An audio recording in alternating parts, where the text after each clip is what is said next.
Bueno, muy buenas tardes a todos. Gracias por venir a esta primera sesión de nuestro homenaje a César Vallejo, que hoy y mañana tendrá lugar en forma de coloquio con motivo de la celebración del Día del Libro. Cualquier ocasión es buena, por supuesto, para leer y para hablar de César Vallejo, pero en la Casa de América hacía cierto tiempo que no lo tratábamos en profundidad. Los últimos actos, que fueron numerosos, fueron en 2014, 2013 y 2012, así que es un buen momento ahora para retomar una figura de tanta trascendencia para las letras españolas y para la evolución de la poesía en español. Letras en español, perdón, no españolas. Para el acto de hoy contamos con Olvido García Valdés, poeta y ensayista, Francisco José López, profesor de la Universidad de Valencia, y Eduardo Milán, poeta y crítico literario, con la moderación y presentación de José Ignacio Padilla, poeta y librero, a quien enseguida pasaré la palabra y a quienes agradezco sinceramente que estén aquí hoy con nosotros para este primer coloquio de homenaje a César Vallejo. Mañana tendremos una segunda mesa con Jordi Doce, escritor y traductor, Esperanza López Parada, poeta y profesor de la Universidad Complutense, y William Rowe, que también está aquí con nosotros, que también doy la bienvenida, ensayista y traductor, entre otros, de César Vallejo, con la moderación de José Ignacio Padilla. La disculpa, porque me gustaría hablar más de disculpa más que de motivo para este homenaje a César Vallejo, es que celebramos hoy, o este mes, dos aniversarios. Por un lado, los 100 años de la publicación de su célebre obra Los Heraldos Negros y, por supuesto, los 80 años de su muerte, que sucedió el 15 de abril de 1938. Así que, sin más, una vez más, bienvenidos y tienes la palabra cuando quieras. Buenas tardes y muchas gracias a todos por venir. En nombre de todas estas personas quiero agradecer a la Casa de América por organizar este evento, por darnos este espacio y esta oportunidad para discutir, conversar un poco sobre este poeta de actualidad. Y especialmente las personas de Santiago Miralles y Ana María Rodríguez. Hoy tenemos una combinación interesante. Tenemos aquí a mi derecha a dos poetas y ensayistas muy filudos, y aquí a mi izquierda a un investigador que ha dedicado en varias ocasiones sus energías a Vallejo, ¿no? Vamos a tener primero las charlas en el orden que está en el programa. Irá primero Olvido, luego Francisco y luego Eduardo. Luego tendremos una pequeña conversación y terminaremos con una lectura de los poemas de Vallejo para irnos todos a casa animados, ¿no? Olvido García Valdés es una poeta asturiana. Ella se licenció en Filología Románica y también en Filosofía. Ha recibido el Premio Nacional de Poesía en el año 2007 por el libro Y todos estábamos vivos. Y un año después, en 2008, se publicó su poesía reunida, Esa polilla que delante de mí revolotea. Este libro, por suerte, hace poco se reeditó, o sea que la poesía de Olvido está disponible, ¿no? Como ensayista ha publicado sobre todo artículos críticos sobre literatura y también textos sobre artes plásticas. Y quizás su ensayo más largo sea un ensayo biográfico sobre Teresa de Jesús, ¿no? Codirigió la revista Los Infolios y también El Signo del Gorrión. Ha dirigido la página de poesía Y todos estábamos vivos en el suplemento ABC Cultural. Y si están interesados en conocer un poco más sobre su poética y sus ideas sobre la poesía y la vida en general, pueden revisar los volúmenes de conversaciones con Miguel Marinas, que publicó hace poco la editorial Libros de la Resistencia. Así que bueno, sin más, los dejo con Olvido para que nos hable un poco sobre su Vallejo. Bueno, buenas tardes. Es un gusto estar aquí. Agradezco la invitación a Casa de América y a quienes hacen posible estas jornadas. Gracias también a José Ignacio Padilla y a ustedes por su presencia. El poeta Vallejo es seguramente el más grande de la poesía contemporánea en castellano y a mí me da mucho susto siempre hablar de él, porque hay una amplísima bibliografía crítica de enorme agudeza en ciertos casos y por la dificultad de la materia misma, que es la materia de la poesía. Así que esto que voy a leer son simplemente notas de lectura sobre la actualidad o inactualidad de Vallejo y sobre los rasgos de su escritura que son centrales para mí. Pero antes de entrar en estas notas, me gustaría evocar este título, España aparta de mí este cáliz, y su relación con Cataluña.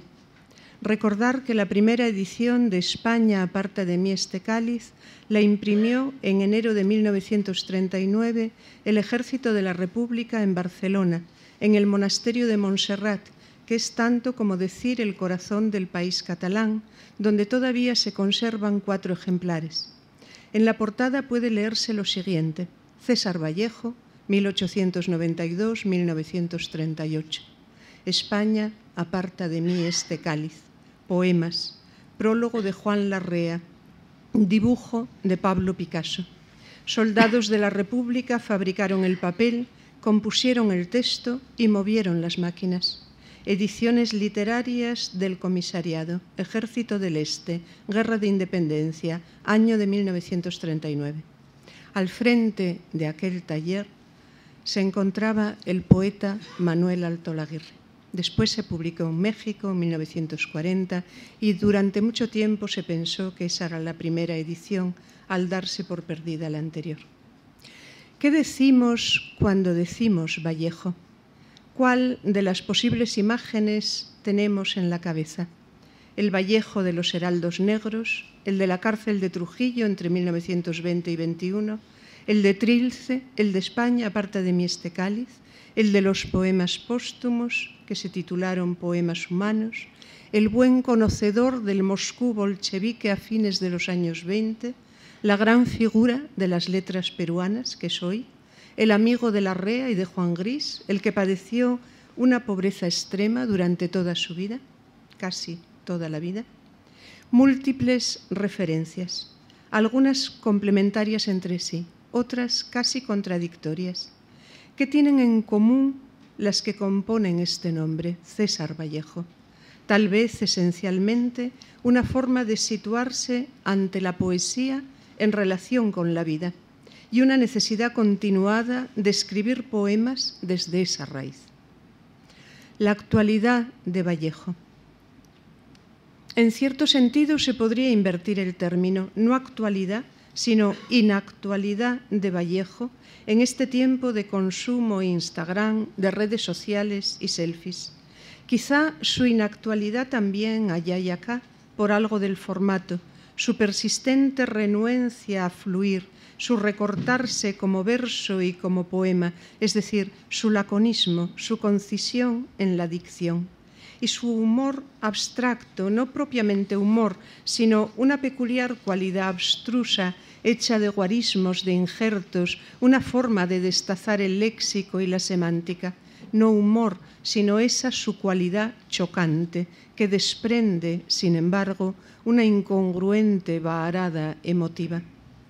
Pero desde otros puntos de vista, su actualidad, tan cercana su obra a la desesperanza y a la pobreza, también en el llamado primer mundo, que aloja en sí tantos mundos marginales y excluidos.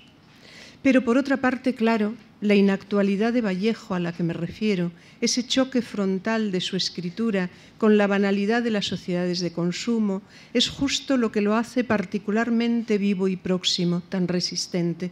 Es un asunto de resistencia de los materiales lingüísticos, que es también de resistencia política. Hace ya muchos años me preguntaban en una entrevista qué libro de poemas le hubiera gustado firmar y mi respuesta fue desmesurada. Trilce, de Vallejo, Las soledades, de Góngora. Lo malo es que si me preguntaran hoy seguramente respondería lo mismo.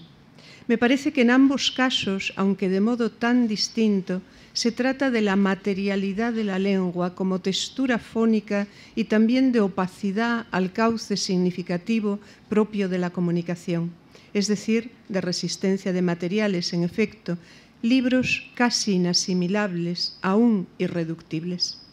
¿Cuáles son los rasgos de Trilce que hoy, como en la primera lectura, me siguen asombrando? Ante todo, la intensidad, un grado de intensificación lingüística que se produce en los poemas, no comparable con nadie en la moderna poesía en español. Intensidad como contundencia, como sólidos cuerpos con aristas que se descoyuntaran y al mismo tiempo dejaran pasar corrientes, fluidos de altísima temperatura, como si fueran metales. Siempre me ha hecho pensar en aquellas traducciones que hizo Hölderlin del Edipo de Sófocles y cómo Goethe se burló de ellas por contrahechas o escritas contra la lengua a la que se traducía, que era el alemán. Y en efecto, eran a la contra, más atentas al detalle y precisión del original griego que a la composición y discurrir de la frase alemana. Ante la lengua prodigiosamente original de Trilce, pienso si no ocurre algo así, si no hay en algún lugar de la relación expresiva de Vallejo con el castellano la extrañeza de otra lengua nativa, una lengua subyacente que desequilibre la previsible fluidez del decir, permitiéndole con ello la mayor libertad y a la vez la más extraordinaria precisión en el decir. Y junto a la intensidad y la extrañeza, la transparencia con la que entrega al lector el sufrimiento, algo esencial del sufrimiento humano. Siempre me parece raro esto, cómo el sufrimiento convive con la obra, en el autor, mientras éste vive. Pienso, por ejemplo, en Silvia Plath, y cómo luego se separa, se transforma en una extraña impregnación que permanece en la lengua del texto. La desdicha como raíz que lo tiñe todo, un dolor que, como ha analizado William Rowe, no solo es elemento biográfico y existencial, sino que se hace presente como forma de la expresión. Otro rasgo central que en otros poetas contemporáneos hay, pero de modo mucho más radical en Vallejo, es la lectura suya que nos sitúa casi en el límite de un lenguaje privado, no compartible, casi solipsista, enraizado en la experiencia, pero con claves que el lector no posee. Los elementos de esa experiencia, además, llegan con frecuencia en aluvión, heteróclitamente juntos, y toman formas en una sintaxis dislocada e interrupta, en un ritmo bronco de peculiar dramatismo, con una coloquialidad y selección léxica antipoética, es decir, contra la retórica previsible del código poético y con un fuerte componente dialógico. Y plantea ¿qué papel juega en ellos la referencia? ¿Cuáles son los hilos que tejen la poesía con la vida? ¿Y cómo se puede dar cuenta de ellos? ¿Y cuál es la relación de lo dicho con algún modo de verdad no estrictamente discursiva? Es sabido, gran parte de los estudios se centran en lo biográfico. Se ha estudiado exhaustivamente el peso de lo familiar, lo amoroso, lo local en Vallejo. Ahí están. Pero lo que importa sobre todo es cómo su no universalidad, lo inmanente de esa experiencia personal, se expresa en un habla propia, a veces casi ilegible, y que es capaz, sin embargo, de establecer contacto directo con los lectores más diversos. Repetimos con asombro la fecha de publicación de Trilce, 1922, y la novedad absoluta en castellano de esa lengua, aunque había desde luego un camino haciéndose a saltos y desde lejos, desde Rimbaud, desde una tirada de dados, etc. Pero se trataba en el ámbito hispánico de la difícil salida del modernismo simbolista, Pensemos en la trayectoria de Juan Ramón o en Antonio Machado, pensemos en el peso que la poética simbolista conserva todavía hoy en el imaginario popular, y no solo popular, de qué sea la poesía. Se diría que en ese momento Vallejo encuentra una lengua que socava la lengua, que trabaja contra la lengua, y en especial contra la lengua poética vigente, también contra la suya de los heraldos negros. Su lengua no es mi lengua, debió decirse Vallejo en más de un sentido. Una ajenidad, una torsión, una disconformidad radicalmente sentida. Ni la lengua del ámbito de su infancia era solo el castellano, ni la que él precisa para trabajar el poema era ya la de la poética simbolista. Parece que la experiencia de la prisión, esos meses entre 1920 y 21, hace aflorar, como en Juan de la Cruz, una veta expresiva nueva.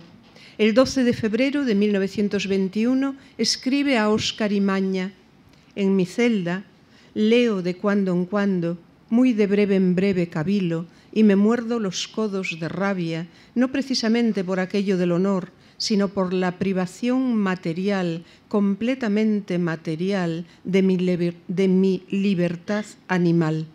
Es cosa fea esta, Óscar. Y se diría que Vallejo sabe ya que esa lengua contra la lengua es sin remedio intransitiva. En ella quien escribe bucea en sí y solo ese bucear le importa. Su libertad y responsabilidad de poeta a la vez crecen y se limitan en ese marco con el que ha de luchar. Ese es el deseo que entonces expresa a Antenor Orrego, su amigo. Quiero ser libre aun a trueque de todos los sacrificios. Por ser libre me siento en ocasiones rodeado de espantoso ridículo, con el aire de un niño que se lleva la cuchara por las narices. Es el célebre Trilce 55, leído en este caso por mí con fonética del castellano de Castilla. Samain diría: el aire es quieto y de una contenida tristeza. Vallejo dice: hoy la muerte está soldando cada lindero a cada hebra de cabello perdido desde la cubeta de un frontal donde hay algas toronjiles que cantan divinos almácigos en guardia y versos antisépticos sin dueño. El miércoles, con uñas destronadas, se abre las propias uñas de alcanfor e instila por polvorientos arneros, ecos, páginas vueltas, zarros, zumbidos de moscas, cuando hay muerto y pena clara, esponjosa y cierta esperanza. Como se sabe, los versos de Albert Samain que cita pertenecen al poema El otoño en la antología La poesía francesa moderna de Díez Canedo y Fortún y habían sido traducidos por Juan Ramón Jiménez así: lo mismo que en un patio de hospicio o de prisión, el aire es quieto y de una contenida tristeza, y las hojas doradas cuando llega su hora caen como recuerdos lentas sobre la hierba. Esa estrofa. Se trata, pues, para Vallejo, de salir de la analogía como un componente de casi imposible erradicación en lo poético, en la reflexión estética y de los mecanismos retóricos que pone en marcha, de las correspondencias que el espíritu de analogía teje entre la subjetividad y el mundo, uno lugar del otro, un yo que siente su fusión en el todo y siente el todo fundirse en la subjetividad. Salir de la poética del simbolismo y del modernismo hispánico pasa necesariamente por una percepción distinta del cuerpo y de la lengua. Samain habla desde la capacidad simbolizadora, proporciones, equivalencias, símbolos. Vallejo habla desde una perspectiva absolutamente distinta, desde la carencia, la exclusión, la afasia. Y desde ahí el contacto con el mundo parece inmediato, material, visto con una lente de aumento. Habla desde la percepción nueva y extrañadora del cuerpo, de un cuerpo enfermo. La percepción se hace imagen, partición de versos y voces, disgregación, rupturas de sentido. Dar la palabra al cuerpo, esa materia extraña, no es fácil, es casi imposible. El cuerpo es la cosa en sí a la que la lengua, el lenguaje estructurado no llega. El habla respecto al cuerpo siempre miente, o mejor, no llega a tocarlo. Hace falta otra lengua, poética, desarticulada, animal. Y todos los mecanismos que Trilce pone en juego van hacia ella. La dislocación sintáctica, la grafía y puntuación anómala, la división de palabras hasta su desmembramiento en letras, los desplazamientos de categoría morfológica, la relevancia absoluta de lo fónico frente al predominio del sentido, trabajan contra lo comunicativo, lo heredado y previsible, y hacen de esa lengua una lengua ardua, erizada, cuanto erízanos, disonante, alógica, y sin embargo, una suerte de resonancia o eco subterráneo no perceptible en superficie imanta las palabras, y es sorprendente cómo se impregnan las frases de algo que se habría de describir en su composición y sonoridad como ajeno o contrario a lo que se produce en la lectura. Hay en el poema una conciencia que no es la mera conciencia de quien lo escribe, y esto se percibe mejor en los poemas más opacos. Tiene que ver con las sonoridades que acuden y con los contrasentidos que emergen siguiendo la raíz tonal y afectiva que está en su origen. En Electrones de la obra de arte escribió Vallejo: lo que importa principalmente en un poema es el tono con que se dice una cosa y secundariamente lo que se dice. Lo que se dice es en efecto susceptible de pasar a otro idioma, pero el tono con que eso se dice no. El tono queda inamovible en las palabras del idioma original en que fue concebido y creado. Solo se traduce las grandes ideas, pero no se traduce los grandes movimientos animales, los grandes números del alma, las oscuras nebulosas de la vida que residen en un giro del lenguaje, en una tournure, en fin, en los imponderables del verbo. El ejercicio de extrañeza que en Trilce hay sume a quien lo lee en la máxima extrañeza. Y no obstante, tanto los lectores como la crítica suelen exigir a la poesía, a los poemas, la existencia al menos de un equilibrio entre un sentido intersubjetivamente captable y un habla para la que ese sentido no es ya necesario. La lectura crítica, decía por ejemplo Américo Ferrari, necesita al menos esa tensión o esa hipótesis de equilibrio para no perderse. Pero no piden precisamente ciertos poemas de Vallejo una lectura que no cuente con esa hipótesis y se entregue al puro acontecimiento textual. Se dice: César Vallejo se salta todas las normas métricas, léxicas, de pragmática y sintaxis, pero hace falta contar con esas normas para seguirle en los saltos. La pregunta, mi propuesta es: ¿no puede la lectura moverse sin las normas, avanzar en la propia tierra, tierra de nadie, dada por el texto? Evidentemente, la unidad de trabajo para Vallejo es el poema. El libro, Trilce, por ejemplo, se monta luego por procesos de imantación y sedición, y hay un recorte del poema, hay un perfil o recorte que parecería afectivo respiratorio y que sin embargo se aleja de lo esperable de la emoción. Por ejemplo, en Trilce 73, ha triunfado otro ay, la verdad está allí. Tengo pues derecho a estar verde y contento y peligroso y a ser el cincel miedo del bloque vasto y vasto, a meter la pata y a la risa. Absurdo, solo tú eres puro. Absurdo, este exceso solo ante ti se suda de dorado placer. Se ha analizado de modo exhaustivo el peso de la nostalgia, del pasado infantil, de la madre y el medio familiar, del Perú y su mundo cuando vive en Europa, y la pesadumbre de la melancolía y la lluvia omnipresente como correlato en la escritura de Vallejo. Pero hay en Trilce muchos poemas que excluyen esa coloración afectiva y son precisamente estos los que propician una mayor radicalidad formal en la concepción del texto. En algunos de ellos, como el citado, se presenta en cambio la risa y el reír como elemento nuclear. No es la risa alegre de los cuerpos saludables, no es, o raramente, la risa de un humor benigno, sino esa cualidad chocante a la que me refería y que a mí siempre me recuerda a Valle Inclán, a la presencia de lo grotesco en la lengua esperpéntica de ciertas escenas de Luces de Bohemia, el diálogo, por ejemplo, de Masestrella con el ministro, obra escrita, por cierto, en los mismos años que Trilce. Se publica por entregas en 1920 y en su versión definitiva en el 24. La vida es informe e insensata. Forajido tormento, dice Trilce 54, entra, sal por un mismo forado cuadrangular.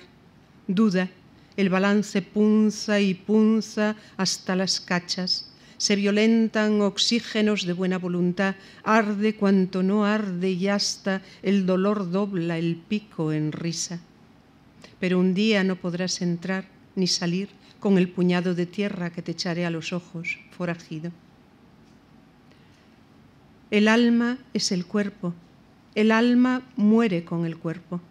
La escritura del poema no es función de un sujeto, sino un órgano de lo real que en ella se hace presente. ¿Por qué el Vallejo de Trilce es en cierto modo, para mí, el paradigma del poeta o la poeta contemporáneos? Habría un tipo de artista y un tipo de poesía de la ebriedad, que elabora el incendio de una ebriedad verbal. Conocemos ejemplos. Vallejo es lo contrario. Se trata de una lengua al ras, que hace pasar el sufrimiento sin ebriedad alguna, una escritura de radical intransitividad que de modo paradójico toca directamente a quien lee. Se trata de una poética básicamente antimusical y por completo negada a un efectismo comunicativo que busque el reconocimiento del oyente. No hay grabaciones de Vallejo, pero lo imagino en una lectura parca y ensimismada. Impresiona la frente de Vallejo como si fuera el órgano por el que se sume en sí mismo, muy distante de la enfática presencia pública que tuvieron sus contemporáneos. Un tipo de poeta, un tipo de artista inactual, también en su tiempo.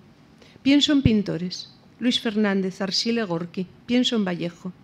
Tienen más que ver con lo que llamamos santos que con la gente que triunfa en la poesía o en el arte. Hoy, a golpe de Facebook y redes sociales, también por los variados modos de seducción al poder. Es Allen Ginsberg quien me ha hecho ver esa peculiaridad santera, un poco inquietante, de artistas y poetas que admiro.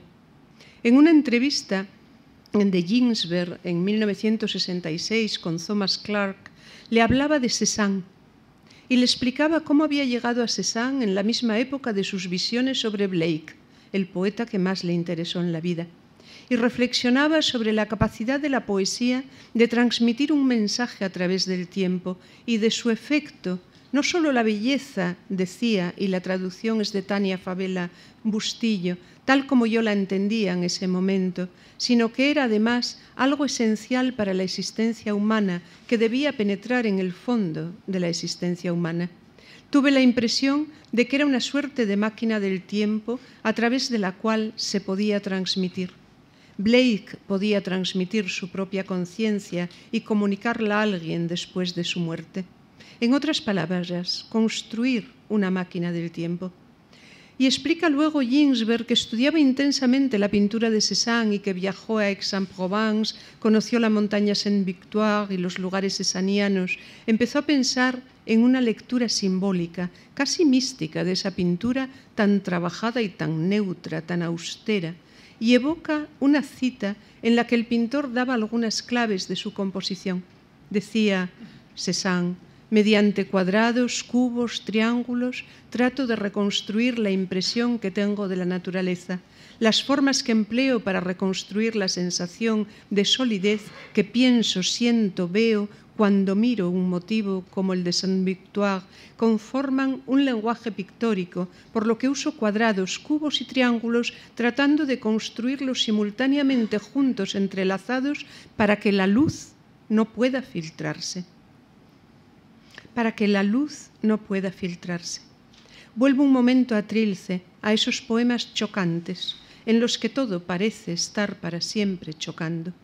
¿No es como describe Cézanne? Uso cuadrados, cubos, triángulos, tratando de construirlos simultáneamente juntos, entrelazados, para que la luz no pueda filtrarse. Un cubismo de la percepción mental opaco de la experiencia y los objetos. Y pasa entonces Ginsberg a ese componente clave, le petite sensation. Decía Cézanne, soy un hombre viejo, pero mis sensaciones no están envilecidas por las pasiones como las de otros viejos que conozco. He trabajado durante años para lograrlo. Y reflexiona el poeta Witt sobre la capacidad de Cézanne de refinar su percepción visual a tal grado que llegó a una verdadera contemplación de los fenómenos ópticos. Todo el mundo conoce el método pictórico de Cézanne, meditado, artesanal y bello, pero ahí te das cuenta de que era un verdadero santo, todo aquel tiempo trabajando a su manera, retirado en una pequeña aldea, padeciendo indecisiones entre ir o no ir a la iglesia, pero realmente conteniendo en su mente esos fenómenos, esas observaciones. Y él era muy modesto, no sabía si estaba loco o no, por el golpe de la dimensión mágico-material de la existencia. Trataba de reducir ese instante en la tela a 2 dimensiones y luego intentaba hacerlo de manera que se viera, si un espectador lo miraba por un buen rato, como en el mundo real de los fenómenos ópticos, en 3 dimensiones, y que uno lo viera así, a través de sus propios ojos. Explica Ginsberg cómo intentó trasladar a la primera sección de Aullido ese sistema de yuxtaposiciones, de yuxtaposición de mundos, en realidad. Y recuerda la yuxtaposición de imágenes en un haiku de Isa, sin ninguna lógica, sin hilación. Hormiga, arrástrate hacia el monte Fujiyama, pero despacio, despacio. El de César Vallejo era un abismo exclusivamente suyo, intocable. Anotaba José Miguel Ullán en 1998, como al pasar, en el marco de una entrevista a Westphalen que no hablaba. Emilio Adolfo Westphalen, Maneras de hacerse el muerto, tituló Ullán la entrevista. El que sería buen amigo de Juan Gris escribió en Trilce 44, piano oscuro a quien atisbas con tu sordera que me oye, con tu mudez que me asorda, oh pulso misterioso. La risa y lo chocante, los grandes movimientos animales que son los números del alma, la vida informe e insensata, lo literal, que la luz no pueda filtrarse. Muchas gracias.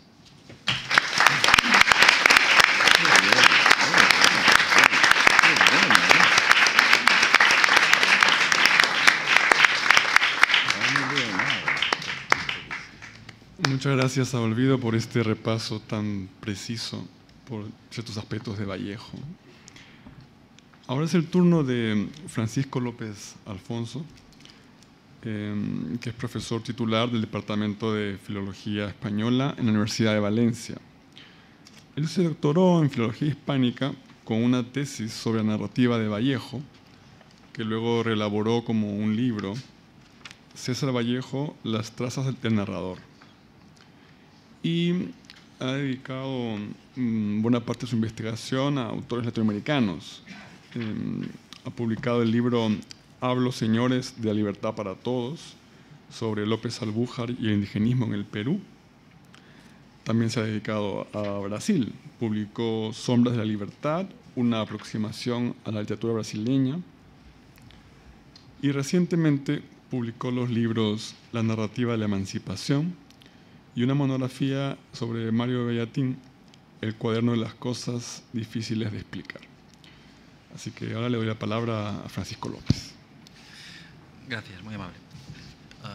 Gracias a Casa de las Américas por la invitación, gracias a todos ustedes por asistir. Los años de entreguerras ha escrito recientemente el novelista colombiano Juan Gabriel Vázquez. Perdón. Vuelvo a empezar entonces. ¿Así? ¿Se oye mejor? Los años de entreguerras ha escrito recientemente el novelista colombiano Juan Gabriel Vázquez. Son como una mina que no hemos agotado. Podría añadirse que César Vallejo es una de sus vetas más difíciles de alcanzar, pero también una de las más puras, de las más ricas. En la presentación que acompañó al relato Muro Noroeste, en el número 1 de la revista Claridad, en mayo de 1923, un crítico anónimo declaraba que la obra de Vallejo pertenece toda ella al futuro. La afirmación debe entenderse en el contexto de la lucha que los jóvenes mantenían contra los viejos por transformar el Perú. En cualquier caso, el ditirambo resultó profético.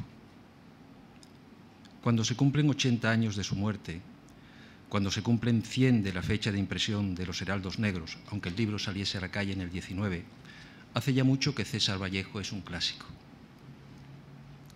Los Heraldos Negros, y sobre todo Trilce, y los ahora llamados poemas póstumos, antes Poemas Humanos y España aparta de mí este cáliz, son clásicos. Me atrevería a decir que también los cuentos de escalas melografiadas y las prosas de Contra el Secreto Profesional merecen esta condición, porque como su poesía, nunca terminan de decir lo que tienen que decir. Vallejo es actual precisamente porque es un clásico. Con ello no quiero decir que la poesía hispana no hubiese llegado a ser como es sin Vallejo. Hay muchos caminos para llegar a un lugar. Pero sin duda lo mejor de la poesía actual está en Vallejo. Lo que me fascina en él es su deslumbrante inteligencia y su honda humanidad. En Los Heraldos Negros, Vallejo parte del modernismo solo para distanciarse de él. El poeta ya no era torre de Dios, sino, como reza el título del poema, un desnudo en barro. Y madrugar poeta nómada al crudísimo día de ser hombre. La muerte de Dios, atestiguada en el poema Los Heraldos Negros, significaba el descubrimiento del vacío. Era un hecho doloroso, pero que debía ser asumido. La conclusión, una nueva realidad. La orfandad de Vallejo y su desamparo eran entonces algo más que un simple complejo personal. Constituían la sustancia del ser humano de nuestros días. Los heraldos representaban una crisis de conciencia que era poética e histórica a un tiempo. En el mundo hispano, la secularización, sobrevenida como la crecida de un río, arrasó una realidad que, a pesar de sus modificaciones, parecía eterna. Si el hombre estaba hecho a imagen y semejanza de Dios y Dios ya no estaba, ¿quién era el hombre? Esta es la pregunta que Vallejo se hace en Cera, el cuento que cierra Escalas melografiadas. Trilce, el más radical de los libros de la vanguardia hispana, expresa el desconcierto y la angustia ante el descubrimiento de la falsedad de un mundo hasta entonces apuntalado por quimeras. Con un rigor intelectual solo comparable a su coraje, Vallejo acometerá la destrucción de estos pilares. El nihilismo de Trilce es una aventura del conocimiento, un salto al vacío para alcanzar la visión de la auténtica realidad. En Carta ante Noro Rego, recogida por José Carlos Mariátegui en sus 7 ensayos de interpretación de la realidad peruana, el poeta, paradójicamente nombrando a Dios, daba cuenta del riesgo asumido. El libro ha nacido en el mayor vacío. Me doy en la forma más libre que puedo y esta es mi mayor cosecha artística. Dios sabe hasta dónde es cierta y verdadera mi libertad. Dios sabe hasta qué bordes espeluznantes me he sumado, colmado de miedo, temeroso de que todo se vaya a morir a fondo para mi pobre ánima viva. En su tarea demoledora, Vallejo comprendía la engañosa correspondencia entre el mundo y el lenguaje. No solo el mundo era un simulacro, también el idioma imponía un modo de ver la realidad. Para escapar a la insuficiencia y a la tiranía del lenguaje, llegará a los confines desérticos de la expresión, a la frontera de la incomunicación, obligatorio punto de partida para una nueva comprensión. Dios sabe cuánto he sufrido para que el ritmo no traspasara esa libertad y cayera el libertinaje. La voz de Trilce es un ruido furioso, un grito mudo, una voz gesticulante, temerosa de no ser capaz siquiera de señalar lo que quiere nombrar, y que resulta menos comprensible cuanto mayor es la angustia. Vallejo no se avendrá a facilitarnos la comprensión. El mismo título del libro, Trilce, una palabra inventada, y la sustitución de los posibles títulos de los poemas que pudieran orientarnos por números romanos son indicio de ello. Y aún así, Vallejo logra que el lector comprenda o crea comprender y sobre todo sienta el dolor, la desazón del sujeto lírico. Consumado el desengaño, se impone aproximarse a la nueva realidad, ajustarse al sentido de la tierra, como le dice un nietzscheano Cristo al personaje de Benítez en el cuento Sabiduría publicado en la revista Mauta. Es la etapa que representan las magníficas prosas de Contra el secreto profesional y de los poemas humanos. El lenguaje se hace menos hermético, o quizás solo menos ríspido, porque la angustia ha disminuido. Pero la preocupación por un lenguaje realmente capaz de comunicar permanece. Son varios los textos de Contra el secreto profesional que expresan esta preocupación. Conflicto entre los ojos y la mirada afirma la necesidad de un decir propio que, sin salir de los fueros básicos del idioma, articule la identidad del hablante. Este habla personal, que no individual, no supone un gesto asocial. Por contra, hace posible un auténtico intercambio de ideas y sentimientos. En magistral demostración de salud pública, Vallejo sugiere una vez más su desesperación de escritor al constatar las limitaciones del lenguaje y su inevitable carácter aproximativo. En este relato, el narrador tiene la impresión de haber expresado lo que sintió en un hotel al ir acumulando azarosamente, a lo largo de los años, voces de 8 idiomas. Vocación de la muerte, otro apólogo, reclama la atención sobre la riqueza potencial del texto antes que sobre cualquier sentido concreto. Frente a la imposibilidad de decir eso en magistral demostración de salud pública, Vallejo apunta ahora la dificultad de decir y entender solo eso entre la multitud de otras cosas también dichas. Se trata de la penosa intuición de una realidad que se escapa a través del lenguaje, la misma lacerante duda que corroerán los poemas humanos. ¿Y si después de tantas palabras no sobrevive la palabra? El problema para Vallejo no es desvelar el secreto profesional, como proponía Jean Cocteau. La misión del artista no es hallar el secreto del arte, sino, en todo caso, el secreto de la existencia. De ahí su grave responsabilidad social y moral. Vallejo rechaza la poesía que se antepone a la vida. En su manifiesto Poesía Nueva, publicado en la revista Favorables París Poema de 1926, escribe: la poesía nueva a base de palabras o de metáforas nuevas se distingue por su pedantería de novedad y, en consecuencia, por su complicación y barroquismo. La poesía nueva, a base de sensibilidad nueva, es, al contrario, simple y humana, y a primera vista se la tomaría por antigua o no atrae la atención sobre si es o no moderna. La poesía de Vallejo es moderna, sigue siendo moderna, actual, aunque desde luego no es simple, sino muy compleja, como lo es la misma realidad. Y es humana, muy humana, porque Vallejo antepone la vida al arte. Yo no puedo consentir que la sinfonía pastoral valga más que mi pequeño sobrino de 5 años llamado Elí. Yo no puedo tolerar que los hermanos Karamazov valgan más que el portero de mi casa, viejo, pobre y bruto. Antes que el arte, la vida. Me conmueve esta humanidad que no se confunde con las humanidades.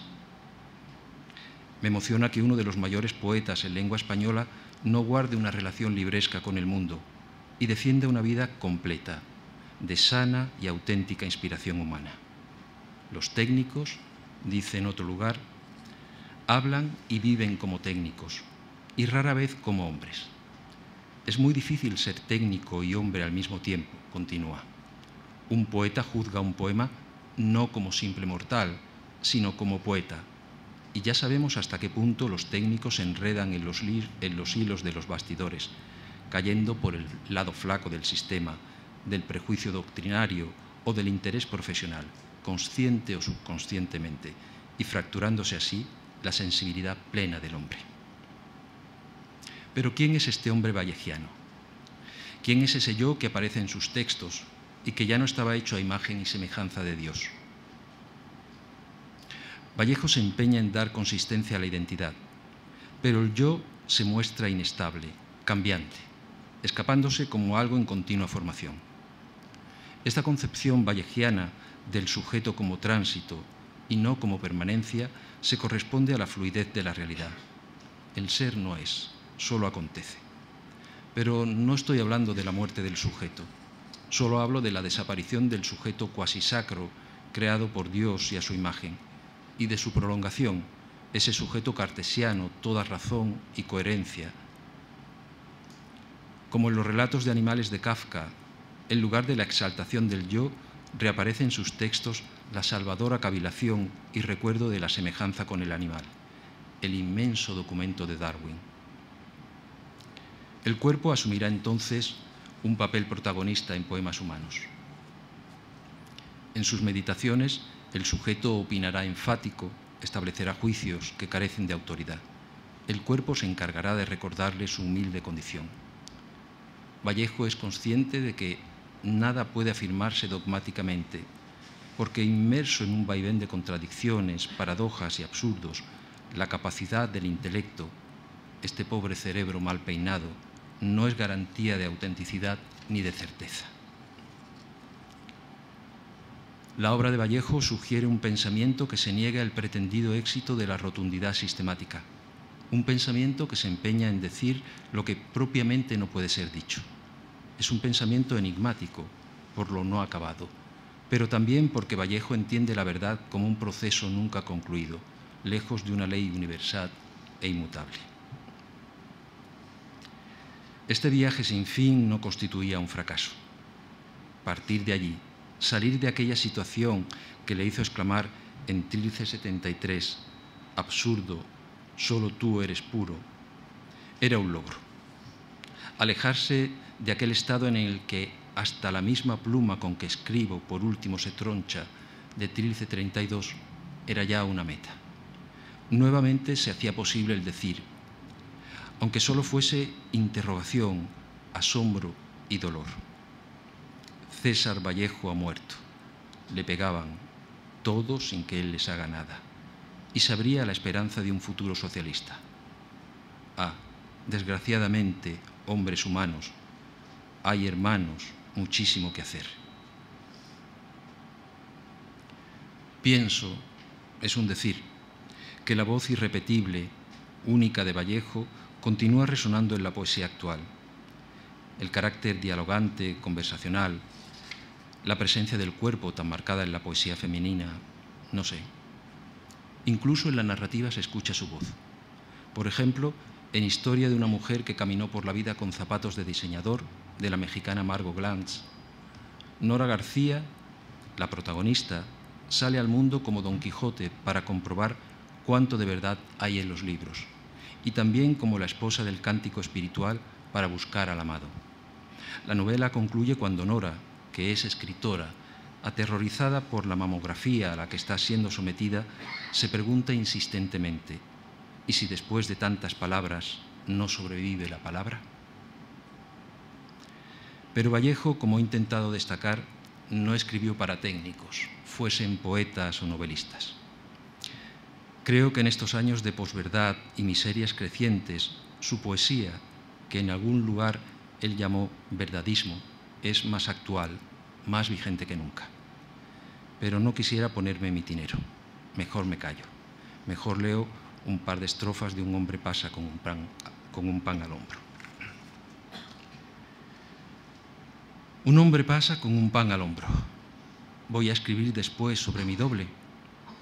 Otro se sienta, ráscase, extrae un piojo de su axila, mátalo. ¿Con qué valor hablar del psicoanálisis? Otro ha entregado a mi pecho con un palo en la mano. Hablar luego de Sócrates al médico. Un cojo pasa dando el brazo a un niño. Voy después a leer André Breton. Gracias.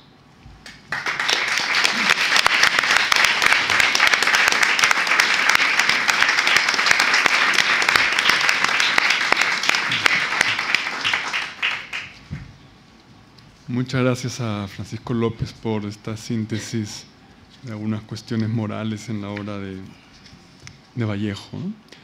Es el turno ahora de Eduardo Milán, poeta y ensayista uruguayo. Por cierto, tenemos que agradecerle a Milán y a William Rowe, que está aquí, que se han desplazado desde muy lejos para estar con nosotros ahora, ¿no? Eduardo Milán vive hace muchos años en México, país al que se exilió durante la dictadura uruguaya. Entre otras cosas, en México fue parte del consejo de redacción de la revista Vuelta, que dirigía Octavio Paz. Ha publicado numerosos libros. Su poesía se reunió parcialmente en el año 97, bajo el nombre de Manto. Y ahora, afortunadamente, empieza una nueva edición de su poesía reunida. Estos días acaba de salir el primer tomo de esta nueva reunión, que se llama Consuma Resta. Ha publicado libros de resistencia y se presenta el día sábado, están todos invitados. También se reunió hace poco, se reunieron sus ensayos. El Fondo de Cultura Económica publicó hace un par de años En Suelo Incierto, un volumen que reúne sus ensayos del año 90 al 2006 aproximadamente. Él continúa publicando con frecuencia y yo estoy deseando que alguien reedite un libro suyo que se llamaba Una cierta mirada, donde están sus reseñas publicadas en Vuelta del año 87 al 89, que es un libro ejemplar, yo creo. Y a pesar de lo difícil que es que una reseña tenga contemporaneidad, es un libro muy actual. A ver si lo publica La Resistencia o algún otro. Bueno, lo dejo con Eduardo Milán. Gracias, José Ignacio Padilla, por la invitación. Muchas gracias a Casa de América. Es un gusto para mí estar acá acompañado de mi querida Olvido García Valdés y de Francisco López. Y bueno, y de José Ignacio, que es el organizador de la posibilidad, y muy agradecido de su presencia. Yo voy a leer unas cosas acá un poco polémicas sobre Vallejo. Vallejo, para mí, es un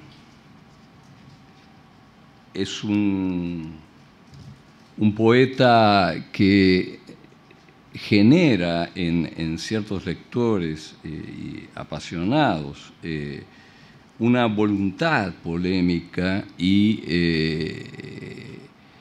sale felizmente en la época de la gran aceptación, que es esto que vivimos ahora, pues mínimamente diciente. Y creo que eso es un factor de perturbación. A mí la poesía que no me perturba no me interesa, y felizmente Vallejo sigue estando a la cabeza de esa especie de desequilibrio y esa especie de inestabilidad que genera. Entonces voy a leer esto. 1. El caso Vallejo, para llamar de alguna manera casi espectacular a lo que sucede con el poeta peruano, es probablemente el factor de identificación más profundo de la poesía latinoamericana. Vallejo implantó un modo de vivir y de sentir la poesía, no solo de concebirla o de escribirla, es el modo humano. Esta denominación que empleo con Vallejo no afecta por descarte a los demás grandes exponentes de la poesía latinoamericana, y así por delante Darío, Neruda, Huidobro, Westphalen, Nicanor Parra y otros serían, al contrario del peruano, inhumanos. Claro que no. Cuando digo modo humano en el caso Vallejo, tal vez me quedo corto y quizás debería decir modo hiperhumano de relación con el mundo y muy especialmente con el lector del hombre que está detrás de un poema. Esa es la característica del lenguaje poético de Vallejo. Si hay una manera de identificar una voz poética en la poesía latinoamericana post-vallejiana, esa manera giró a partir de lo que el autor dejaba pasar de humanidad a través del lenguaje. Hay que explicar entonces qué es humanidad en el poema a partir de Vallejo. La poesía de Vallejo carga con una especie de memoria ancestral. El mestizaje de Vallejo, el cholo Vallejo le decían, es sinónimo de habitante dolido de una zona latinoamericana que limita con el mundo indígena. Vallejo no hace poesía indigenista, pero transmite esa sensibilidad o parte de ella como categoría de un modo de decir poético. Ese dolor aparece como un lenguaje traducido.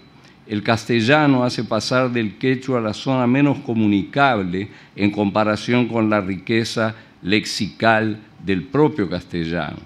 El hombre del dolor, para personificar a la poesía de Vallejo, tiene pocas palabras y todas las que tiene alcanzan o atraen una profunda resonancia temporal.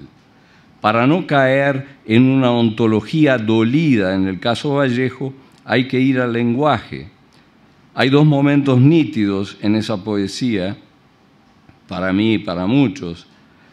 El primero es el de Trilce, publicado en 1922, y el segundo es el de Poemas Humanos, en el 37. Son dos escrituras, dos momentos de la humanidad hiperhumana de Vallejo. Trilce pertenece como forma al tiempo experimental, el momento antes de salir de Perú para no volver. Experimental quiere decir muchas cosas. En este caso, quiere decir tanto ser consciente del momento de vanguardia que atraviesa la poesía en el tiempo de la escritura de Trilce, en Perú como en el resto de América Latina y Europa. En 1922, hay que repetir siempre, se publican Ulises de James Joyce y La Tierra Baldía de T.S. Eliot, dos libros de indiscutible filiación vanguardista. La vanguardia estaba en el aire, fuese cual fuese la aceptación y el alcance que se le diera en cada caso particular. Vanguardia significa entonces escritura en transformación, work in progress, en el caso joyciano. Fragmentación en comunicación en el poema de Eliot, y en Vallejo significa falta, ausencia. Una de las marcas indelebles que deja Trilce en su lectura es que se trata de una escritura en falta, que no tiene y que no alcanza lo que constituye a otras escrituras poéticas, aún tratándose de vanguardia. En el caso del poema de Eliot, por ejemplo, hay una tematización de la incomunicación. Eliot dice que no hay comunicación. Vallejo incomunica, no es lo mismo. En el caso de Joyce, el lenguaje sobrecomunica, porque Joyce lo hace entrar en una suerte de hiperproducción de sí mismo. Joyce inventa palabras todo el tiempo, produce nuevas significaciones que no siempre o casi nunca están al alcance del lector común. Es el desafío que Joyce aceptó. Pero en Vallejo, la carencia que la escritura refleja, una carencia en el plano de la significación que también toca el plano de la sintaxis, se trata de insuficiencia.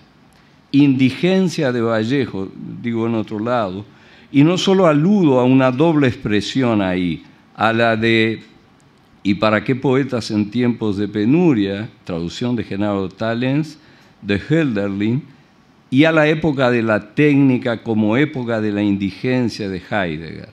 Ambas expresiones remiten a una temporalidad histórica de ausencia. la ausencia de los dioses en Hölderlin y la ausencia del hombre en Heidegger.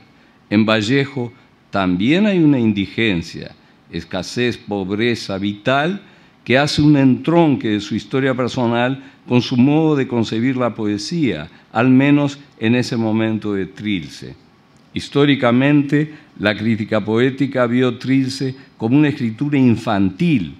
Cierto, hay fragmentos del libro donde Vallejo hace referencia a su entorno familiar infantil, sobre todo a su madre, el sírvete materno, dice, como marca de época de la infancia. La madre como dadora simbólica es la que da el lugar en el mundo al hijo y la que da afecto, atención, comida en su sentido más pleno de fase nutricia. Pero infancia viene del latín infans, que significa literalmente lo que no habla. ¿Qué es eso que no habla el niño? ¿Y qué es esa habla que no habla? El habla del sentido, lo que otorga legitimidad, según el mundo adulto, a toda habla. La poesía de Vallejo es, en una parte de Trilce, esa habla que no habla, este poder de habla insuficiente. La crítica consideró a Vallejo como en sus plenos poderes. Utilizo aquí el sintagma nerudiano para significar la totalidad de la empresa de lo posible. Estar en plenos poderes es poderlo todo, hablar completo, completud, etc. Pero la completud en poesía es caer fuera de lo poético, valga la paradoja. La poesía es incompletud. En la incompletud del lenguaje poético se juega el resto, o dicho de otro modo, en el lenguaje ese resto que se juega es lo poético. De ahí que lo poético linde siempre con la pérdida, pero en poesía el resto, que siempre va a menos, se mantiene en resto. La crítica espera o esperó a Poemas Humanos para conmemorar la totalidad Vallejo, el habla plena. Entonces sucede algo. La sobrecarga humana de este libro que Georget de Vallejo bautizó como Poemas Humanos, porque cargaba con poemas humanos como en un ejercicio de tautología, por un lado, y por otro, como una especie de corrección, de enmendar una plana de la propia obra, como organismo que se presenta al futuro sin deudas, con la ausencia, o digamos, en olvido de la ausencia o parte faltada. Aclaro que Vallejo no renuncia a nada que lo identifica con la persona Vallejo. Hay pocos poetas que transmitan integridad como en el caso de Vallejo. No renuncia a nada de lo que defiende. Incluso Poemas Humanos es un libro de solidaridad, es un libro de solidaridad con lo dijo Olvido, con la Unión Soviética bolchevique, con España, en fin, pero sobre todo de solidaridad con el hombre y con la vida del hombre. Su toma de partido por el caído no se puede tachar, está en sus poemas, no es posible soslayarla. Se ve, una expresión coloquial tan usada por Vallejo. La renuncia de Vallejo estaría en todo caso en la escritura. Vallejo renuncia a la falta. 2. Acusar de inhumano a Trilce es una insensatez, pero de los dos libros de Vallejo que tienen un sitio más que seguro, modélico, en la historia de la poesía latinoamericana, uno se llama Poemas Humanos. Y los poemas del otro, ¿qué poemas son? No hacerse esa pregunta es grave. Las obras se señalan internamente más allá de las revelaciones o confesiones de sus autores. ¿Qué es más humano, la carencia o la ausencia, o la solidaridad y la compasión? ¿O la solidaridad y la compasión pertenecen al tiempo de la abundancia? Sea como sea, la humanidad de Vallejo tiene una serie de reglas que lo emparentan con lo mejor de la poesía latinoamericana. Vallejo inventa, hasta donde yo sé, un modo de hacer hablar al poema que es inédito. Se trata del comentario que el hablante, o voz lírica, o como quiera llamarse al que habla en los poemas, hace en el propio poema como si fuera otro, no el hablante titular, sino otro que está ahí, uno más, un anotador, o tal vez de un desdoblamiento de ese mismo hablante. Por ejemplo, en Fue domingo en las claras orejas de mi burro. Fue domingo en las claras orejas de mi burro peruano, del Perú, perdonen la tristeza. O en Los mineros salieron de la mina. Lo ora su naturaleza amarillenta, a su linterna mágica, a sus cubos y rombos, a sus percances plásticos, a sus ojazos de 6 nervios ópticos y a sus hijos que juegan en la iglesia y a sus tácitos padres infantiles. Salud, oh creadores de la profundidad, es formidable. ¿Por qué perdonen la tristeza o qué es formidable? En el primer caso es un comentario que se hace a lo dicho y su posible repercusión en el lector. En el segundo, el comentario se dirige a lo dicho y a las características de los mismos mineros, como si eso que el hablante dice de los mineros fuese un atributo real del minero. ¿Por qué el adverbio o un atributo realmente del minero? ¿Por qué el adverbio que introduzco yo acá en mi propio discurso entra en sintonía con el comentario de Vallejo a su discurso? Porque el comentario de Vallejo excede o transgrede los límites de su propio discurso lírico. Ya no es la función dominante, la función poética ni expresiva, sino que entra a jugar la función metalingüística en términos de Jacobson, la que pregunta por el código. Es decir, al practicar un cambio de función del lenguaje, el hablante Vallejo excede los límites del poema lírico.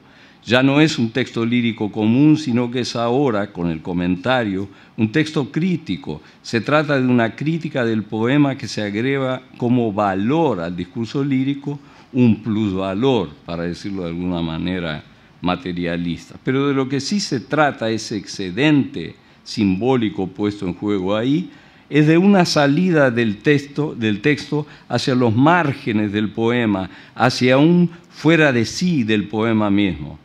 Vallejo inaugura ese modo otro del poema que tiene que ver con la ruptura de los diques de contención de lo que el discurso lírico tolera. O sea que, en un modo parecido a la tradición peruana de un Garcilaso y sus comentarios reales, conjeturo yo, Vallejo rompe las fronteras del género. Vallejo instaura un paradiscurso mediante una voz que, al modo del coro de la tragedia griega, parodia lo que el titular del discurso manifiesta. El comentario crítico no pertenece al discurso lírico. El discurso lírico es sin comentario. Vallejo entra en una zona de liberación del discurso lírico de sus propios límites, en un territorio no lírico donde lo lírico se emancipa. 3. Sin embargo, lo que es salida de territorio lírico, superación de lo lírico hacia un poema fuera de control literario, como Trilce era un libro fuera de control comunicativo, no se recibió por la crítica con el significado real que tiene un habla liberadora. Por el contrario, la recepción de este Vallejo humano se incluye dentro de un Vallejo que cede a los dictados del sentido común y pasa a engrosar los espacios poéticos propiamente humanos, olvidando la ironía tautológica que puede haber en ese título, porque ¿quién, además del hombre, puede escribir poesía? O de otra manera, ¿a qué otra cosa se refiere la poesía sino a lo humano? Pues lo divino era una. La localización precisamente hölderliniana del poeta en diálogo con la divinidad es sin duda lo contrario de esa parte humana, el poeta en diálogo con el hombre, independientemente de que Vallejo fantasee con Dios muchas veces. Vallejo conocía el universo romántico perfectamente. La poesía alemana tiene la pretensión a lo largo del siglo XIX de crear lo que el pensamiento filosófico denominó la nueva mitología. Los poemas humanos pueden haber sido también una respuesta al credo romántico de la interlocución poética con los dioses. Pero lo que deriva de esos poemas de la fase humana de Vallejo es una recepción muy plana para lo que los propios poemas representan. De ellos deriva una recepción emparentada con el hombre común, con el hombre histórico rezagado, con el hombre político perdedor ante el poder, lo cual a mí me parece que está perfecto. Imaginar un poeta que tenga ideas contrarias hoy en día o en 1937 es poco menos que repugnante. La poesía es una opción antipoder y de lo contrario es para mí una vergüenza. Pero lo que esos motivos que acabo de enumerar representan en la poesía latinoamericana es su cifra en un solo valor: poesía comunicativa, poesía que se entienda por parte del lector, poesía que no abuse del juego lingüístico ni deje la huella de la existencia en la escritura, la marque. Una poesía accesible, por no decir sencilla. Hay una resonancia ahí de José Martí en Vallejo, el Martí de los versos sencillos, y de ese verso magistral que significó una revolución poética en su momento y un vía crucis para la propia poesía latinoamericana situada en el tiempo, desde que fue enunciado. Yo soy un hombre sincero. Lo que en Martí era una declaración lírica completa, sin adjetivos ni pretensión de verdad, se transformó en un modo fraseológico superyoico, una especie de deber ser poético, y no lo es. La sinceridad no tiene nada que ver con la poesía moderna, salvo, como en el caso de Martí, si se la articula contra el empaste de dicción modernista del cual Martí quería salir y salió. Pero volverlo emblema es fatal, y lo humano vallejiano es sincero ahora, comunicativo, simple, directo, según la interpretación de la recepción generalizada. Claro que hay excepciones que mencionó Olvido, Orrego, Ferrari, Xavier Abril, William Rowe, claro que hay, pero son excepciones, según mi modo de ver. Vallejo 4. Vallejo no es solo una producción dividida en dos aguas, la incomunicable de Trilce y la comunicativa de Poemas Humanos. Es, como propuesta poética que deriva solo de su segundo libro, un divisor de aguas, los que siguen la ruta comunicativa y los que se rebelan contra ella. Mario Benedetti confundió más las aguas en su libro Los Poemas Comunicantes, libro de entrevistas realizadas para el semanario uruguayo Marcha y donde metía en el mismo saco a poetas como Nicanor Parra, Ernesto Cardenal y Gonzalo Rojas, junto a otros como Roque Dalton, Juan Gelman, Roberto Fernández Retamar, Eliseo Diego y Jorge Enrique Adum. Esos para Benedetti eran poetas comunicantes. El problema de Benedetti no es confundir los niveles. Hay un abismo entre Nicanor Parra y Jorge Enrique Adum, entre Ernesto Cardenal y Fernández Retamar, o entre Gonzalo Rojas y Roque Dalton. El nivel de los primeros, para mí, es radicalmente superior poéticamente a los segundos. Pero ese no es el problema, ni tampoco la incomprensión que revela de alcance de poéticas como la de Nicanor Parra, que sí es un parteaguas en la poesía latinoamericana y un efecto al que ninguno de los otros poetas llegó. El problema es que hace derivar esa filiación de la línea Vallejo y la opone a la línea Neruda, las que, según Benedetti, definirían en su actitud las dos vertientes fundamentales de la poesía latinoamericana. Benedetti es conocido no por sus desplantes, que pueden ser incluso aplaudibles, pero es reconocido por su capacidad de simplificación. Comunicante es el problema, porque no comunicante es el tabú, la prohibición y la veda. Todo lo que no sea lenguaje llano hoy en día no es comunicante, lo cual no me plantea objeción. La objeción sigue estando en lo no comunicante. Por ejemplo, José Lezama Lima, por ejemplo, Carlos Martínez Rivas, y ahí van dos de los mayores poetas latinoamericanos del siglo XX. En cuanto a Neruda, queda marcado para Benedetti, aunque no lo explicite, por sus dos grandes libros históricos, o sea, no comunicantes, Residencia en la Tierra y Tercera Residencia, que yo creo que están en lo mejor de Neruda, y no por su canto general, que es lo que lo popularizó.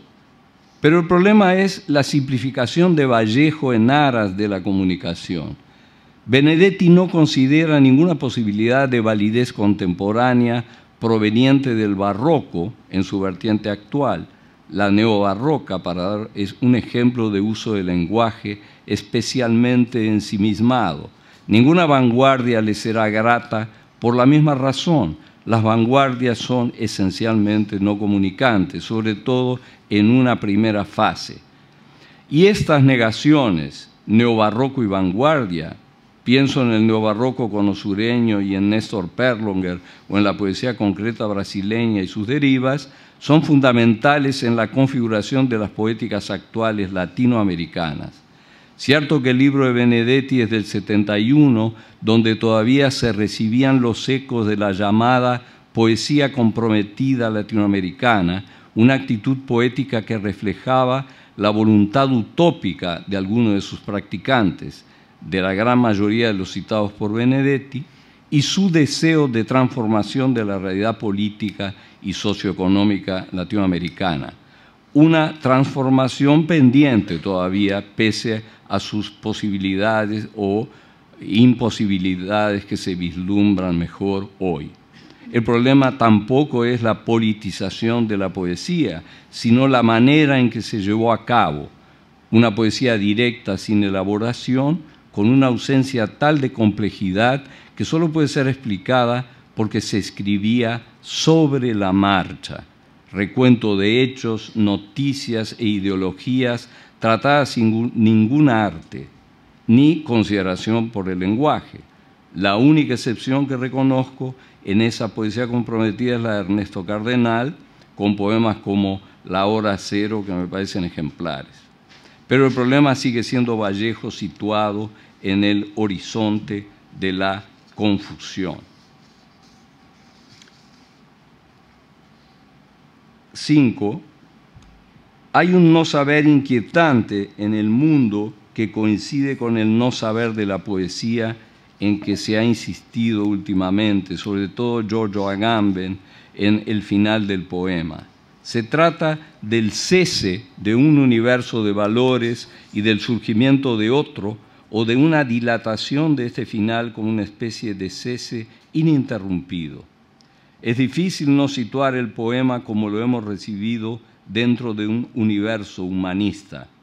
Pensamos de un modo humanista cuando pensamos en el horizonte de lo poético prospectivo o cuando ubicamos retrospectivamente su localización fundante, empresa siempre poco posible que se retrasa cada vez que se la intenta fijar, delimitar en el tiempo o espacializar. Cabría pensar que desde el siglo XIX hay intentos de un pensamiento poético no humanista en el simbolismo francés, no en el romanticismo. Y cabría pensar que esa filiación alcanza incluso a primeras vanguardias del siglo XX, como la del lenguaje Zaun de Klievnikov y la devoción que la vanguardia soviética en general tuvo por el mundo maquínico. El pensamiento de lo inhumano que postula Jean-François Lyotard centra su atención en el aparataje tecnológico y más allá de su utilidad científica, en un mundo controlado, dominado por la informática al servicio del poder, un tema que ensombrecía al último Lyotard y que aterra a muchos sobrevivientes del humanismo, pero en el que la creciente literatura de ciencia ficción cada vez insiste con mayor intensidad. No se trata en lo inhumano de hablar de distopía, porque el referente no es la distorsión de un bien o la falla operativa o la perversión ideológica. El horizonte inhumano no es el humanismo en declive. Es algo distinto y que sobreviene luego del poshumanismo que sí habla de una superación de lo humanista. En poesía latinoamericana, hablar de poesía y de lenguaje poético supone una alineación prohumanista por la propia consideración del destinatario de ese lenguaje. Se trata todavía de un modelo de destinatario nostálgico de lo humano y que apuesta por una humanidad posible en su duración temporal, acaso floreciente. Cuando se habla de poesía como resistencia, se habla así de una poesía antisistémica, políticamente anticapitalista, por ejemplo. Pero el concepto mismo de resistencia es una apuesta por algo que hay que defender. Sin embargo, la aceptación mundial de la tecnología virtual y la comunicación móvil no se detiene. No ha habido, en términos de pensamiento y acciones serias, resistencias al mundo virtual de los ordenadores ni a la comunicación móvil, que yo sepa hasta hoy. Esa dualidad o coexistencia entre un mundo que hay que defender y un mundo distinto que ya está presente de manera cada vez más acentuada no se ve como un enfrentamiento de ideas o valores, se lo ve como instancias diferenciadas de espacios diferentes, no como mundos antagónicos. El giro lingüístico antihumanista no se ha dado salvo en lo que se toma como manifestación de un nihilismo, que es lo que concierne a lo no comunicativo o incomunicable. En este punto habría una resistencia al valor de la hipercomunicación o la intercomunicación como fenómenos de alteración profunda, al margen de la ideología de la técnica a la que no sin cierta razón temía Heidegger. Parecería que la tecnología móvil aparentara transmitir un valor prohumanista por favorecer el estar en contacto permanente de los individuos. El resultado es la paranoia, la pérdida de identidad y la intervigilancia de los individuos. Por otra parte, la NSA, el operativo de control y espionaje norteamericano denunciado por Edward Snowden, solo es posible por medio de la tecnoingeniería informática, lo que da un sentido al pensamiento de lo inhumano de Lyotard. Si se atiende a la reacción mundial ante el conocimiento de la denuncia, hay que admitir que se trató de una reacción prácticamente cero. Cuando digo que en la poesía latinoamericana, si se piensa en poesía, se piensa en humanismo, debido al destinatario o receptor lector en juego, lo que señalo es que no se está pensando en el lenguaje poético. Solo se toma en cuenta el lenguaje poético como materia cuando se atiende a lo incomunicable, porque hay que acentuar un carácter propio de la escritura, una escritura en principio sin horizonte de recepción premeditado. Es decir, hay una tematización a la par de una materialización de lo incomunicable. Y en ese sentido, lo incomunicable, que fue usado con signo negativo para designar las poéticas de ciertas vanguardias radicales, bajo esta óptica que manejo, adquiere un cambio de sentido. Se vuelve lo propiamente humano porque enfrenta la política de control por lo comunicativo de lo inhumano.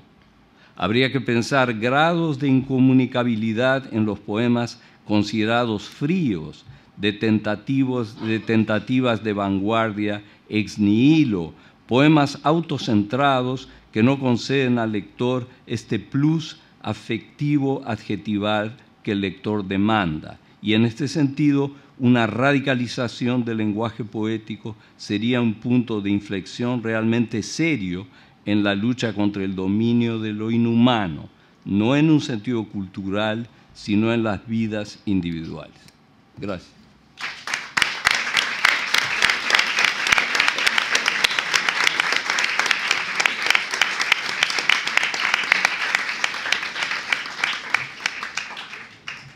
Muchas gracias a Eduardo por esta visión aérea, digamos, del siglo, ¿no? Tenemos unos pocos minutos, así que para conversar un poquito, quizá para hacer algunas precisiones, matices. Yo les voy a hacer un par de preguntas, ustedes pueden responderlas o pueden responder a otras preguntas, o pueden hacer otras preguntas o no responderlas, ¿no? Hay muchísimos temas sobre los que podíamos hablar, ¿no? Entonces he escogido solamente un par de ellos. Uno que mencionaron Olvido y Francisco es la cuestión de que la poesía de Vallejo al mismo tiempo es actual e inactual, ¿no? Hay una cuestión ahí con el desfase de los tiempos que ya existía en el momento en que Vallejo estaba escribiendo y que parece que se sostiene todavía, digamos, ¿no? Esto se podría poner en relación con una expresión que usó Olvido, ¿no? De la situación ante la poesía en relación con la vida. No sé si luego querrían comentar un poco sobre esto o no. También me gustaría pedirle a Olvido, a ver si puede decir algo más sobre una frase que... Esto ya es un ataque directo. Sí, una frase que anoté. En un momento Olvido habla de un modo de verdad no estrictamente discursivo. No sé si nos puedes contar un poco más. Y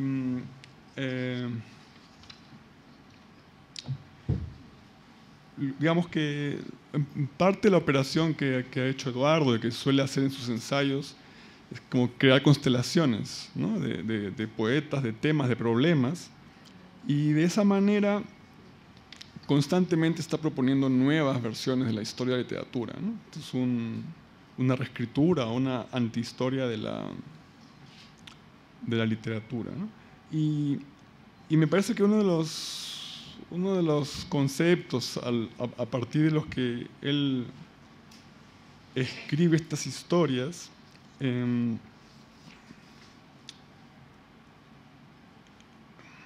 vendría a ser ¿no? Dice, la completud de la poesía es caer fuera de lo poético, ¿no? Yo no sé si Eduardo quisiera luego también comentar un poco sobre esto, ¿no? ¿Qué implica caer fuera de lo poético cuando hablamos de poesía? No son temas aparentemente ligados tan de cerca a Vallejo, pero sí lo son, ¿no? Son las repercusiones, las consecuencias que trae Vallejo. O también podríamos ir a preguntas aparentemente más sencillas. Yo tuve una curiosidad sobre cómo leen ustedes. A partir de mi propia experiencia de lectura de Vallejo, que oscila entre la incomprensión total inicial, ¿no? El desconcierto, digamos, y luego ahora un desconcierto familiar, ¿no? Uno vuelve a leer a Vallejo y resulta al mismo tiempo profundamente familiar, porque uno parece que sabe lo que sigue, y al mismo tiempo profundamente desconcertante. Yo no sé si ustedes lo viven así, lo leen así, pero esa podría ser otra línea para empezar la charla, ¿no?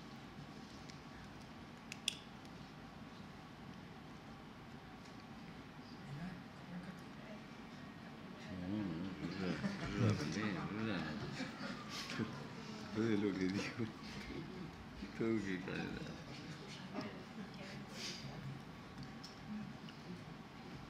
O pueden hacer ustedes otras preguntas directamente. si no quieren responder esas.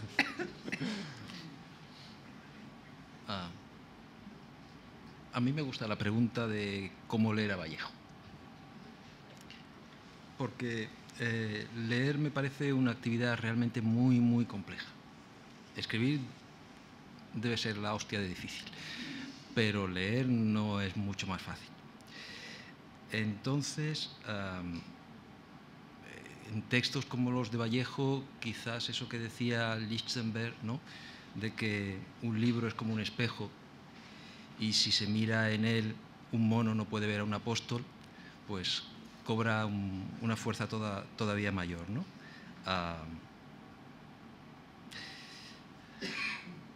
Yo creo que la lectura de Vallejo es una lectura continua. Si pienso en quién podría ser el lector ideal de Vallejo, me acuerdo del mayordomo de La piedra lunar de Wilkie Collins, que después de leer muchos libros ajó 6 volúmenes recios de Robinson Crusoe. Yo creo que Vallejo uno lo lee y en realidad tiene que releerlo. Y lo más llamativo, bueno, supongo que pasa con cualquier lectura, ¿no?, pero creo que son textos que se transforman, que tienen esa capacidad que tiene muchos textos, ¿no?, sobre todo los que son buenos porque no acaban de soltar todo lo que quieren decir.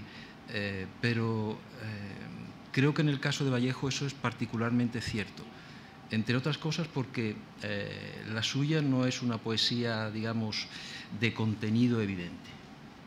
A mí muchos poemas de Vallejo me dan la impresión, y me apoyo un poco en un poema que hay en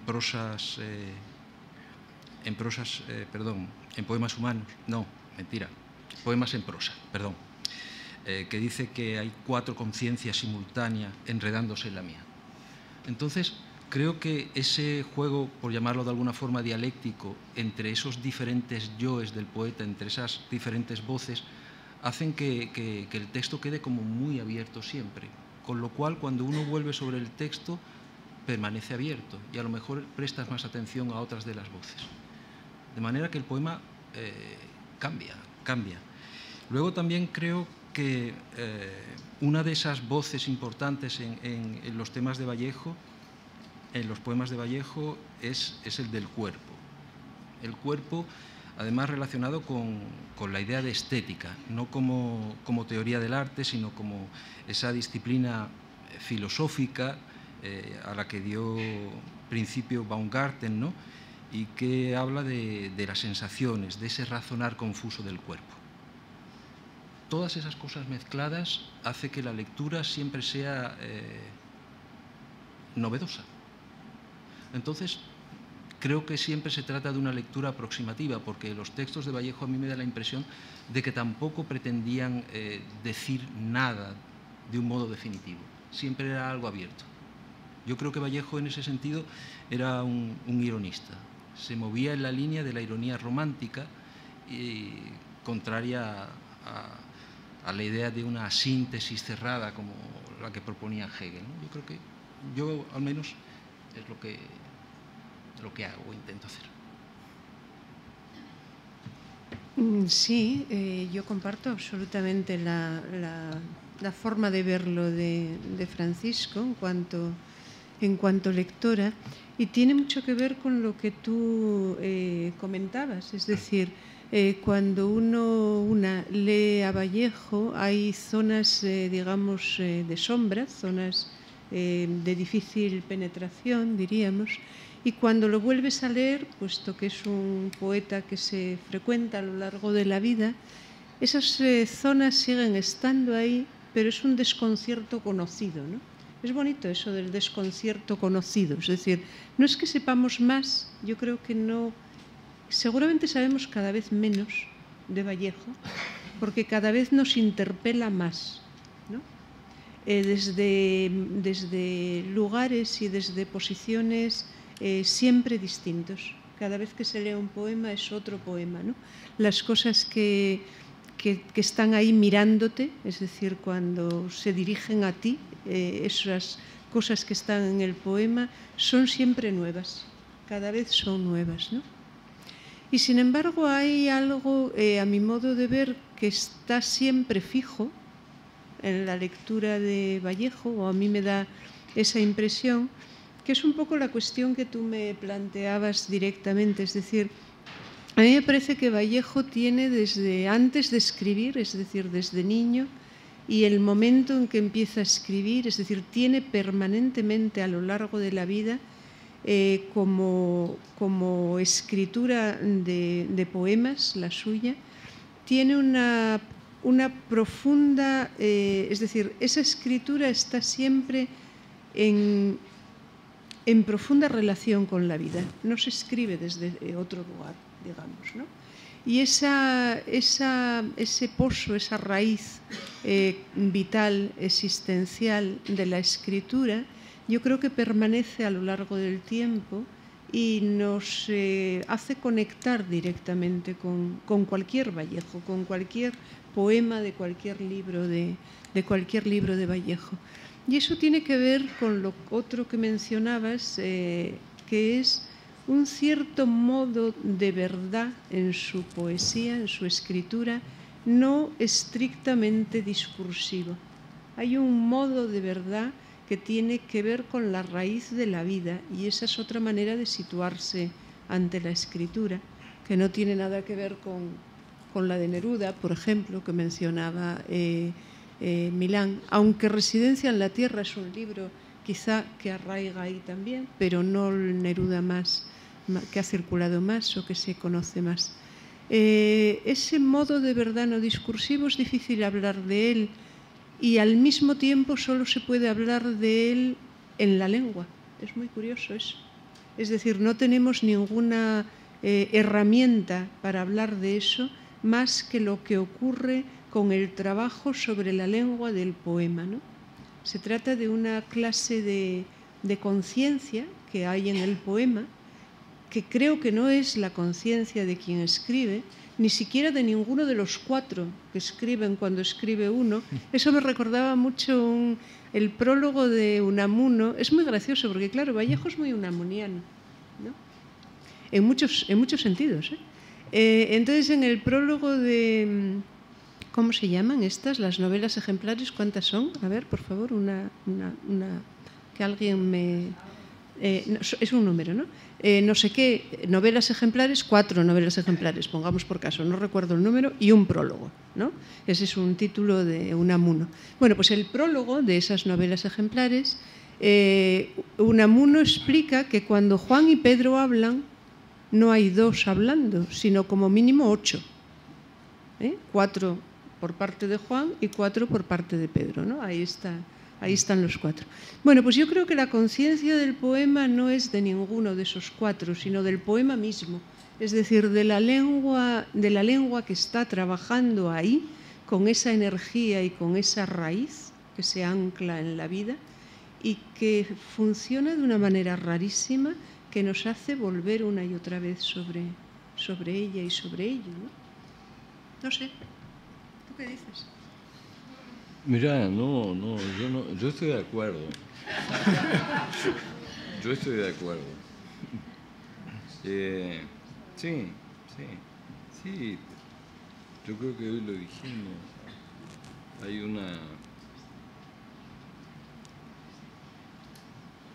Hay un no saber ahí que es inextinguible. Si bien Paul de Man decía que un poema no es ningún enigma, pero tal vez no sea un enigma como objeto o como aparato. Cuando tú haces entrar el problema o liberas el deseo de saber en un poema, empiezan a aparecer, liberas en el sentido de ya no estás comprometido con eso. Empiezan a aparecer cosas extrañas, ¿sí? Empiezan como decía Nicanor Parra, oigo conversaciones criminales. O sea, hay cosas acá que no se sabe muy bien qué son y de dónde vienen. Y probablemente no vengan de ese ese sujeto controlador o que lleva las riendas de la... Sarduy lo decía bien, decía, la luz no, la lucidez. ¿Sí? Pero después seguía y decía, antes de la cruz, ese era el rostro de Dios, que es hermoso, independientemente de que se pueda creer o no. Antes, sin duda, no tengo dudas, no soy creyente, pero que antes de la cruz ese era el rostro de Dios, me convenció Sarduy. Bueno, eso tiene la poesía, ese decir algo absolutamente incomprobable, ¿sí?, que aparece ahí, y sin comentario.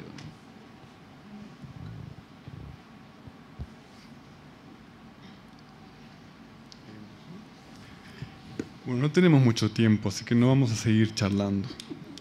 Pero podemos terminar.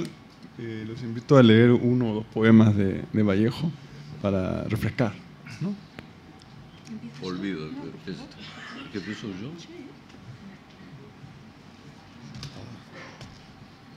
A ver que acá leo el primero.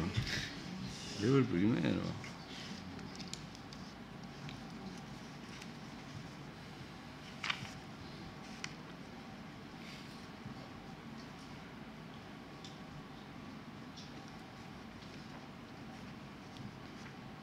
Esto se llama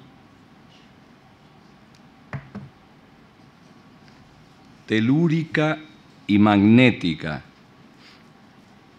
Están en la colección de poemas póstumos de Vallejo.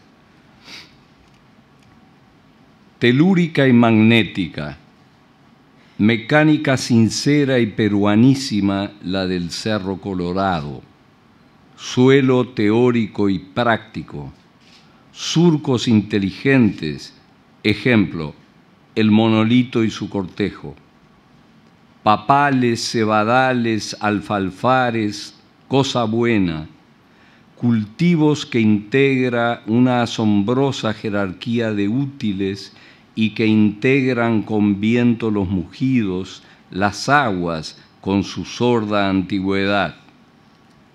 Cuaternarios maíces de opuestos natalicios, los oigo por los pies cómo se alejan, los vuelo retornar cuando la tierra tropieza con la técnica del cielo.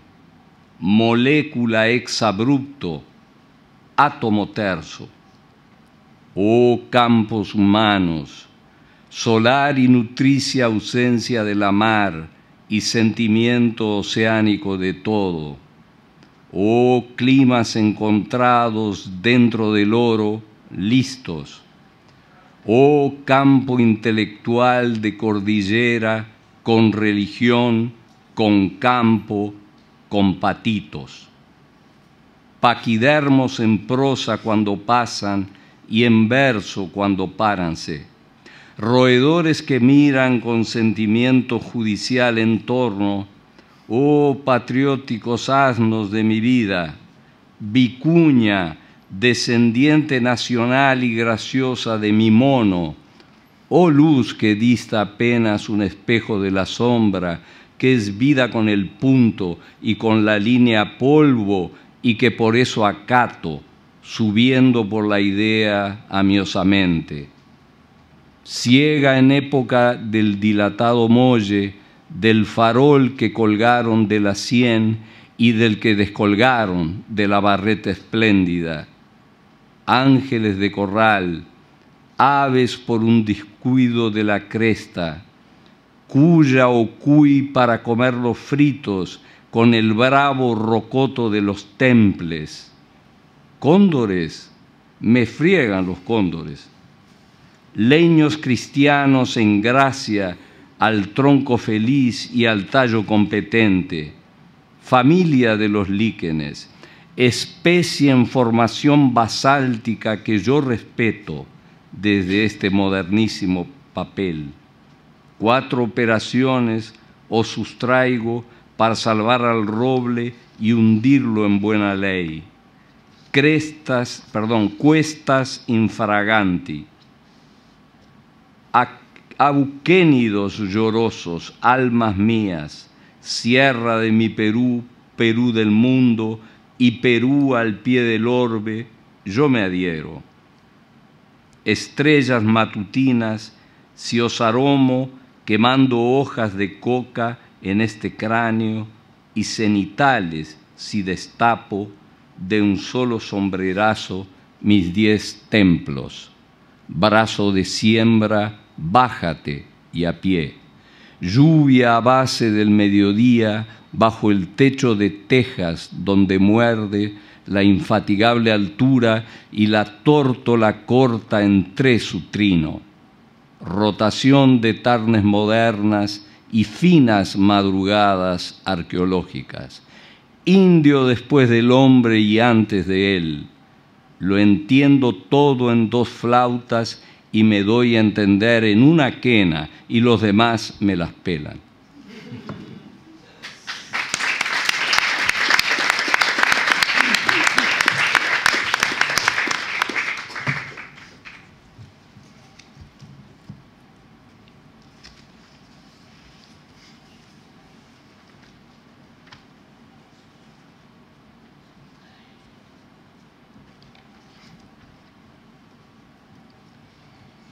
Esto es Trilce 41. La muerte de rodillas mana su sangre blanca que no es sangre. Se huele a garantía, pero ya me quiero reír. Murmúrase algo por allí, callan. Alguien silba valor de lado y hasta se contaría en par 23 costillas que se echan de menos entre sí a ambos costados. Se contaría en par también toda la fila de trapecios escoltas. En tanto, el redoblante policial, otra vez me quiero reír, se desquita y nos tunde a palos, dale y dale, de membrana a membrana, tas con tas. Y este de poemas póstumos también.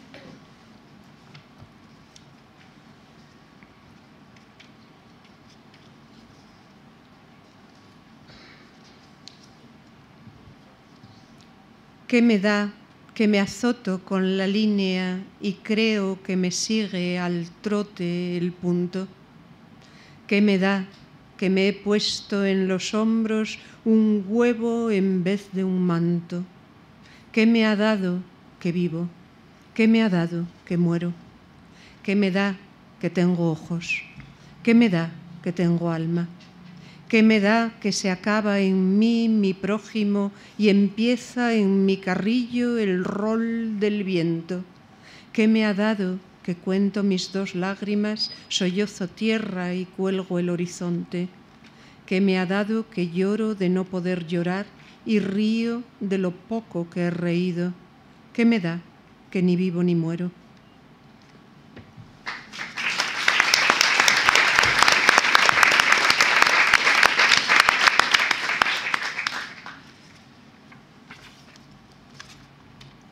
Considerando en frío, imparcialmente.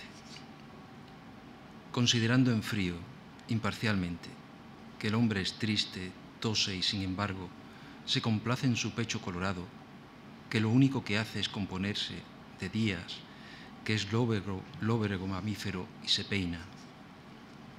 Considerando que el hombre procede suavemente del trabajo y repercute jefe, suena subordinado, que el diagrama del tiempo es constante diorama en sus medallas, y a medio abrir sus ojos estudiaron, desde lejanos tiempos, su fórmula famélica de masa.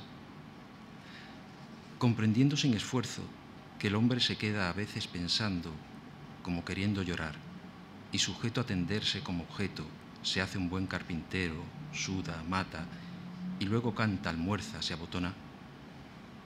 Considerando también que el hombre es en verdad un animal, y no obstante al voltear me da con su tristeza en la cabeza, examinando en fin sus encontradas piezas, su retrete, su desesperación al terminar su día atroz, borrándolo, comprendiendo que él sabe que le quiero, que le odio con afecto y me es en suma indiferente.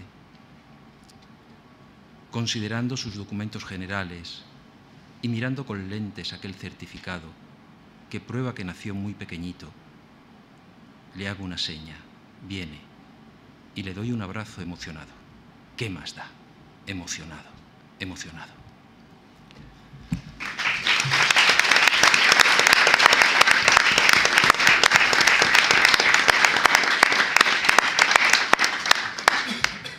Pues muchas gracias a todos por venir y los esperamos mañana para la segunda sesión con más energía. ¿Con más aún? Más aún.